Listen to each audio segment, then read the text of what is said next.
Sorry mistake हो गया था। Ultimate bearing capacity should be greater than the stress applied. जो भी आप स्ट्रेस अप्लाई कर रहे हो, मतलब अगर बेयरिंग कैपेसिटी 200 है तो आप स्ट्रेस कितना अप्लाई कर सकते हो, 199 तक अप्लाई कर सकते हो, आप 250 नहीं अप्लाई कर सकते। तो ultimate bearing capacity should be greater than the stress applied so that the structure does not fail in shear. Next है net safe bearing capacity. Net safe bearing capacity हमें पता है जो QNU है that will be divided by F। मैंने ये discuss कर लिया है कि QU upon F minus gamma DF। इसके नीचे हम FQ नहीं लगाएंगे, यहाँ पे हमने डिवीजन में FQ नहीं यूज़ किया क्योंकि गामा DF ऑलरेडी बहुत एजेस से एक्ट कर रहा है। Next is allowable bearing pressure. Allowable bearing pressure होता है जो आप नेट सेव बेयरिंग कैपेसिटी ले रहे हो और आप जो सेटलमेंट की वजह से सेव बेयरिंग कैपेसिटी ले रहे हो उसमें से जो मिनिमम वैल्यू है वो क्या हो जाएगी आपकी अलाउबल बेयरिंग प्रेशर QNA। ये हम डिटेल में डिस्कस कर चुके हैं प्रीवियस वीडियोस में। नेक्स्ट आता है guidelines of BIS for estimation of bearing capacity. तो IS 6403 क्या करता है, आपको शैलो फाउंडेशंस में बताता है कि शैलो फाउंडेशंस में अलाउबल बेयरिंग प्रेशर किस तरीके से कैलकुलेट करना है based on both the criteria shear as well as allowable settlement criteria. तो guidelines for bearing capacity estimation IS 6403। तो हम क्लॉज वाइज डिस्कस करेंगे। सबसे पहले क्लॉज 4 क्या बोलता है, आपने कैसा सैंपल लेना है, अनडिस्टर्ब्ड सैंपल लेना है। हम ये डिस्कस कर चुके हैं कि क्लास में हमने किया था डिस्टर्ब्ड सैंपल क्या होता है और अनडिस्टर्ब्ड सैंपल क्या होता है। Undisturbed sample in situ sample होता है, वो उसकी जो प्रॉपर्टीज़ हैं वो क्वाइट सिमिलर होती हैं जो फील्ड में होती हैं उससे। तो उसका हमने सैंपल लेना है, उसका जो सैंपल आपने एक्सट्रैक्ट किया है उसका डायमीटर कितना होना चाहिए, 40 और 100 mm के बीच में।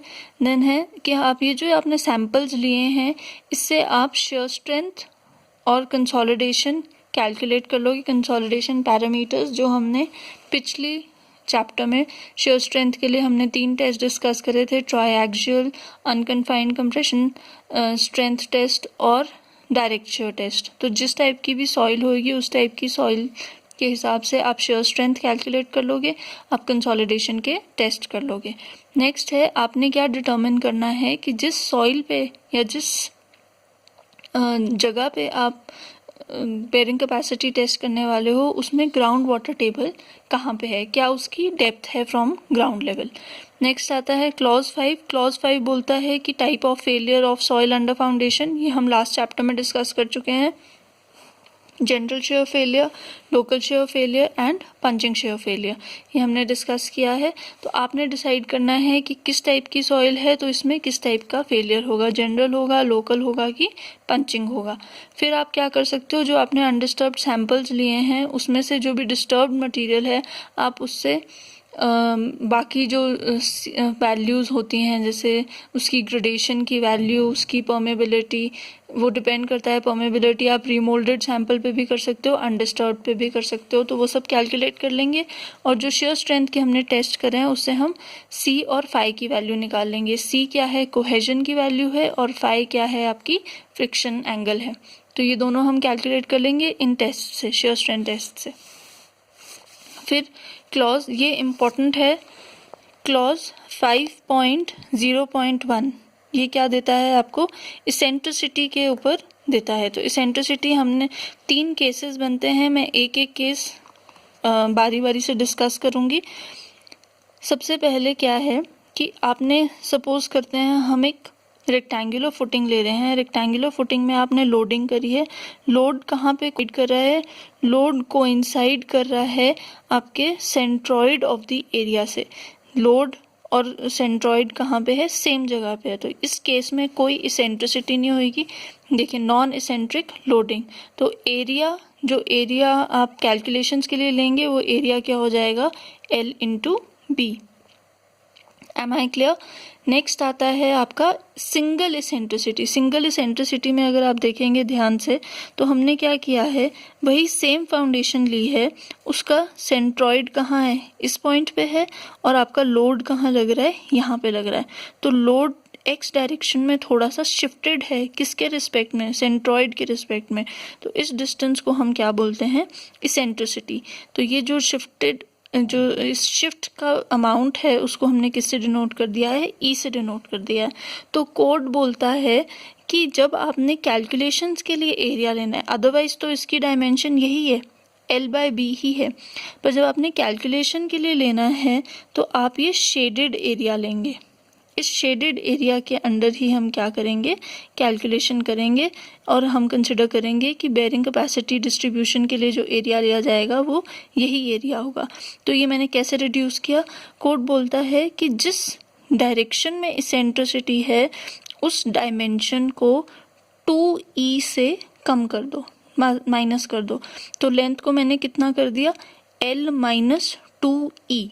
ई क्या था, ई ये था, तो L-2e। और क्योंकि इस डायरेक्शन में कोई सेंट्रिसिटी नहीं है, ये एक्स एक्सिस में तो कोइंसाइड, सॉरी वाई एक्सिस के लिए तो कोइंसाइड कर रहा है, तो यहाँ पे b की वैल्यू क्या रहेगी, b ही रहेगी। तो इसका एरिया कितना हो जाएगा, area will be equal to L' into b, where L' is equal to L-2e। Next आते हैं थर्ड केस में। थर्ड केस है आपका डबल इसेंट्रिसिटी। डबल इसेंट्रिसिटी में क्या हो रहा है, सेंट्रॉइड यहाँ है और लोड कहाँ लग रहा है, इस पॉइंट पे लग रहा है। तो अगर आप देखोगे कि लोड एक्स डायरेक्शन में भी शिफ्टेड है, कितने अमाउंट से, EX अमाउंट से, और लोड वाई डायरेक्शन में भी शिफ्टेड है, कितने अमाउंट से, EY अमाउंट से। तो इस केस में आपको दोनों डायमेंशंस को रिड्यूस करना पड़ेगा बेयरिंग कैपेसिटी कैलकुलेशन के लिए। L डायमेंशन कितने से रिड्यूस होएगी, L-2 इंटू EX, जो x डायरेक्शन की सेंट्रिसिटी है, और इस डायमेंशन को कितने से रिड्यूस करेंगे, B-2EY। तो एरिया क्या हो जाएगा इस केस में, L' into B'। L' is L-2EX and B' is B-2EY। तो ये इसेंट्रिसिटी के क्लॉजेज हैं जो बहुत इंपॉर्टेंट है। आपको शॉर्ट आंसर क्वेश्चंस आ सकते हैं कि ये इतनी इसेंट्रिसिटी है, इस डायरेक्शन में इसेंट्रिसिटी है, डबल इसेंट्रिसिटी का केस दे सकता है, सिंगल इसेंट्रिसिटी का केस दे सकता है, और बोलेगा एरिया कैलकुलेट करो। 2 मार्क्स क्वेश्चन में आ सकते हैं। तो मैं ये आपको सप्लाई करूँगी नोट्स, ये डायग्राम बुक में नहीं है तो आपने इससे पढ़ लेना है।